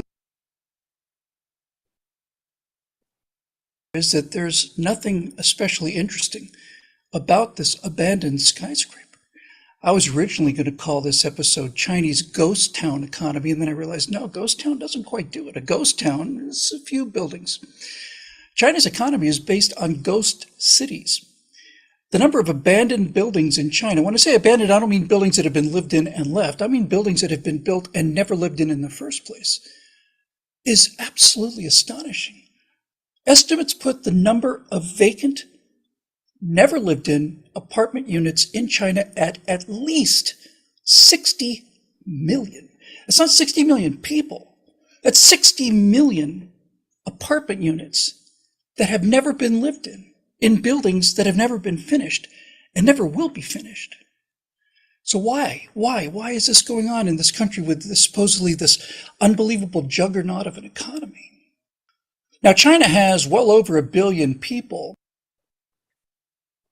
Okay, so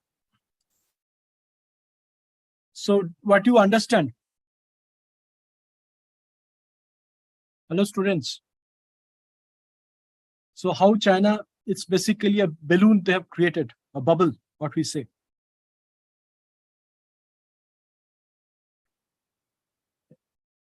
Right? So when you do an smart city or investment, you need to think through, you have to get return on that also.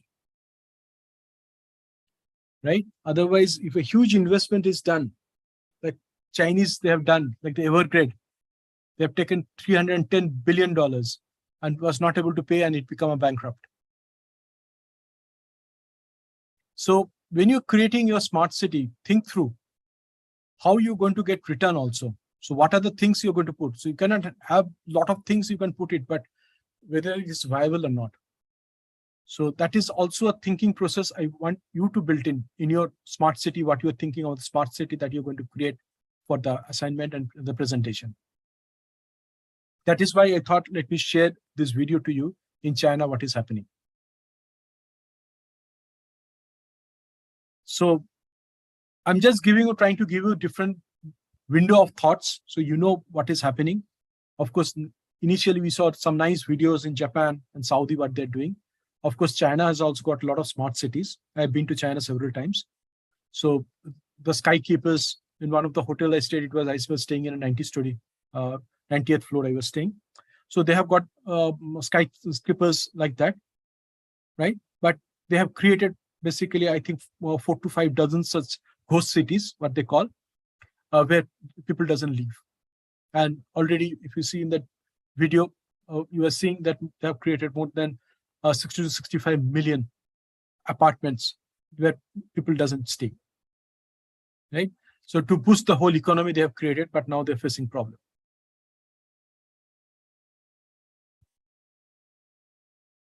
So any question from all of you? So any thought process?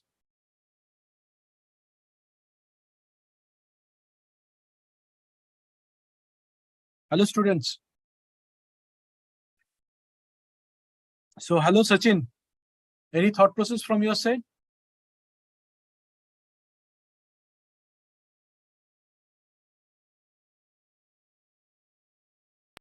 So others also be more interactive. Yeah, we need to, I want all of you to think through and discuss with me, because we have got another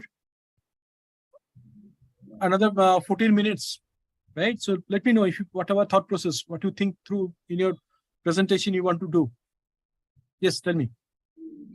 Yes, regarding the economical impact on smart cities, or if you want to build a smart city on which, like, we can, as one of the video which you are showing us, it refers, we can implement a lot of technologies and the smart cities in the capital city of the respective country, so that to enhance their GDP and to bring the more attractive investors like FDI. So those are the key areas in the, like, we can innovate the things and apply the multiple you can say resources and application oriented programs we can start deploying as a practical, so that we can attract and we can bring the multiple, you can say,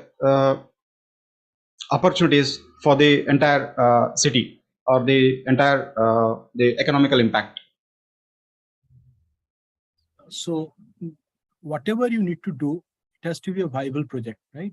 We can dream a lot, but to make that dream into reality, right, it has to be viable, because whatever the money you need to invest, right, there has to be a return on that. Now, for example, in India, why we were not investing on bullet trains? Because the bullet trains, the infrastructure cost would have been very, very high. Of course, you can go from one place to another place much, much faster. But you need to have the capability and you need to have those number of passengers. Now we are creating, right? But if we have, like in China, they have invested huge money on those infrastructure, the bullet trains. But if you see the number of people traveling in those bullet trains is very, very less. So, for example, if you see, you need to make your investment or this thing based on your how you're going to get a return on those investment also. Yes. Otherwise, later on, what will happen? If you don't get a return on that, then whole project will collapse and whole economy will suffer. That is also learning. So whatever others do, there is a lot of learning from that also. Yes. Whenever we implement any projects, so the first and foremost thing is we should expect the return of interest from that project. And even though that is a huge project for the public, it should be survival, and it should be applicable for all the you can say belong to the society, so that should be useful.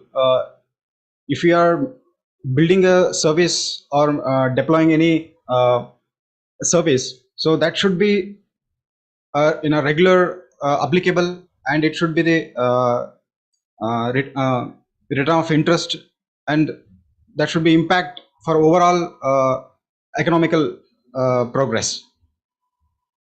So now I'm going to add a twist in your presentation also. So when you're creating a smart city for you, for what your team is creating, you need to also provide how that will be benefited, or how you're going to basically provide the benefit to the end users, that is basically the people. And what is your thought process of earning money? Because you're making investment, right? So Yes. how are you going to generate revenue out of that smart city? So It's not basically, only you're going to implement a smart city, right? You need to think Yeah. through what are the areas you can think through. Maybe a slide on that. And then I will request all of you just think through how you're going to generate basically for your smart city that you are creating. What are your thought process, right? So that it became self-sustainable city. Once you invest the fund, of course, you need basically return on that fund also, right? So it has to be a self-sustainable city that you're going to create for the smart city. I hope I'm not wrong. So you are asking us to list out the strategies, so which would impact the economy or the return of interest for a particular service. Basically, yeah, for example, just you think through what are the revenues you can think through, you can generate from that. One is, of course, if the large corporate comes to your smart city, you will get higher tax. Yes. Right? Because they will generate business. So, for example, the property taxes you will get, can have a higher property tax. Just giving an example. So, other things I want you to have a thought out of whatever things you can think through, so that your city become a sustainable city and self-sufficient. One is that, of course, you have to do your technically how you're going to do it, what are the things is there, and just think through how you can generate money out of it also. Okay, so basically it's a business model. Kind of course. You're now basically you have to go, I want you to present to your seniors, right? You have got an idea. Okay. Right? So technically you have to tell these are the things I'm going to do, this is the benefit, and this is my thought process, how I'm going to generate money out of it. Okay, so we can take any one of the service, and from that we can build the business plans and the strategies, so that should be applicable to the service. Yeah, you can think through whatever all of you can think through, so you can have a thought process, right? That's why I want a team to basically think through, because it's a team project, right? Yes. So that's why you need to discuss among yourself. You have to think through. It is basically it's not a classroom. You have to work on your own, right? You have to, as a team, you need to discuss and come and do the presentation. Sure. Thanks so much. That is why I wanted to walk you through different areas so that you get an idea. So creating a fantastic city is very good, but that also need to be applicable, right? You should get some benefit. Yes. Sure. Thanks so much, sir.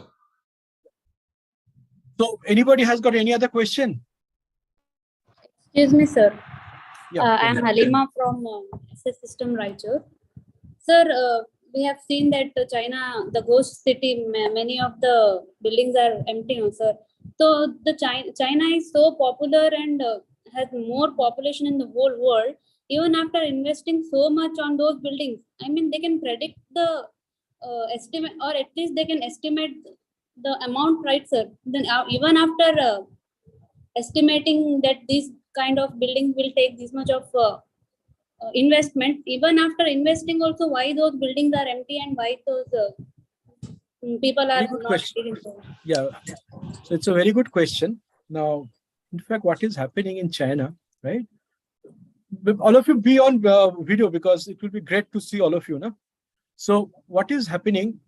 So Halima, please, all of you be in video. So at least I can see all of you. No? So what is happening is that in China, the stock market is not there at all, right? People, for example, now has got good jobs, or basically due to they're working on multiple MNCs or multiple companies that are manufacturing or internal business. So what is happening? They have some money, additional money to invest. Now, since basically they don't, in case of China, also the bank, if they save the money and put it into the bank, they do not think that they will get the money back. So they think that if they invest onto the real estate, at least they can later on, the prices will go up because real estate prices in China is going up. They think in future they will earn better money, and that is why they invest. Maybe what I will do, I will show the video for some more time. At least you will get an idea why people invest in real estate and why there are so much vacant flats. Okay. Okay. And then if you let me share again the video. Okay. Most of them are workers, and they don't make a lot of money by Western standards, but when you take 1 billion people, that's a significant hunk of change. So think about what life is like for a Chinese worker in a city, in a factory, manufacturing something. He's managed to save a little bit of money, he or she. So what does he do with it? Well, he can't really invest it. The Chinese stock market is broken, and no one's going to really sell shares in profitable businesses. Those are owned by a few oligarchs, and much of it is owned by the Chinese Communist Party. So where does a Chinese regular citizen go to invest his money? What does he do with the money that he's managed to save? Well, it turns out there's really only one place for Chinese workers, for the regular people in China, to actually put their money so that their money will grow. And that particular sector of the economy is real estate. Something like 30 to 40% of the Chinese economy is predicated on the following model. Chinese workers are convinced that if they save their money and buy one of these new apartment units, then in the not too distant future, they'll be able to sell those apartment units to greater fools who will then pay for it more than what they put into it. They can never afford to live there. They know that. These expensive apartments that they are buying with their hard-earned savings are well beyond their means in terms of living in them themselves. Just think of 60 million apartment buildings, each one of them presumably about to be flipped by the incredibly savvy Chinese regular citizen. This economic model essentially does this. It sells to the Chinese people promises of real estate investment in the form of these giant apartment complexes. And it takes in essentially all of the free capital in China that's owned by private citizens. This money then goes to these massive construction companies, many of which are owned by the Chinese government, or at least partially owned by the Chinese government. And they build these monumental structures, which are never finished, because they're never designed to be finished. This is the thing that just blew my mind. You see, folks, the product is not a finished apartment. The product is an empty apartment. That's the economic model. We're going to build something that is going to get people to invest their savings into the project, and we're never going to finish it. That's one reason why Chinese construction is so appallingly shoddy. No one's going to live in these buildings. No one. What's so astonishing in this video from these Serpenza guys was the assertion that if you owned one of these flats in this giant concrete structure, it's these 40, 50 stories high, you would think that in order to protect your investment, you would have electricity installed. It's never been installed. There's no electrical lines in the building. There's no plumbing lines in the building. You would think maybe you might be tempted to put in some electricity and some plumbing and some furniture, some decorations, put in some wall paneling, something like that in order to increase. So I hope you understood, right? The question you have asked. Hello? Yes, sir. Yes, sir.